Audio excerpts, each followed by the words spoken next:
Kilig na kilig ang ating mga bisita ngayon. Welcome to Wawawin!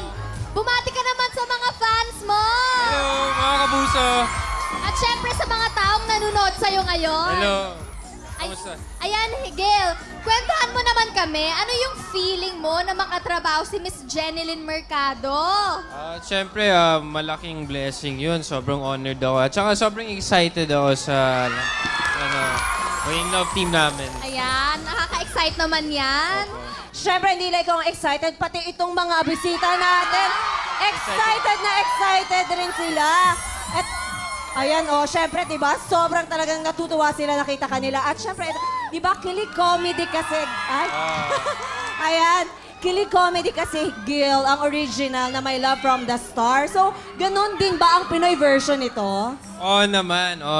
Siyempre, kung ano yung nasa Korean version, ganun din sa Pinoy version. Sino ang mga makakasama mong stars? Siyempre sila Jenilyn Mercado, Ah? Gabby Eigenman, Christian Bautista, Jackie Rice, sino pa? Migo Adeser, at marami pa. Rian Ramos rin. Wow, all-star cast. Kamusta mo ako kay Kuya Gabi, ha? Oo. Oo, mga bigati naman pala tong My Love from the Star na cast. Excited na ba kayo?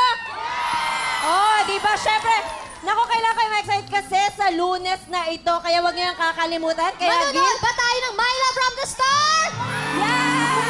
Ayan. Maraming salamat, Gil. Oh yeah, before anything else, good, imbitahan mo ang ating mga kapusong manood ng iyong My Love from the Star. So mga kapuso, ngayong May 29 na, My Love from the Star na. Pagkatapos ng Mulawin versus Ravenna on GMA Telebabad. Oh, yan ha. Excited na kayong lahat, no? Huwag niyong kakalimutan po yan, mga kapuso. Sa Lunes na po yan, May 29, after ng Mulawin versus Ravenna. My Love from the Star. Syempre, starring Gil Cuerva! At Jenilyn Mercado, ayan. Maraming salamat, Gil. At Thank you, Ray. syempre, nako, syempre tuloy-tuloy ang kasiyahan natin.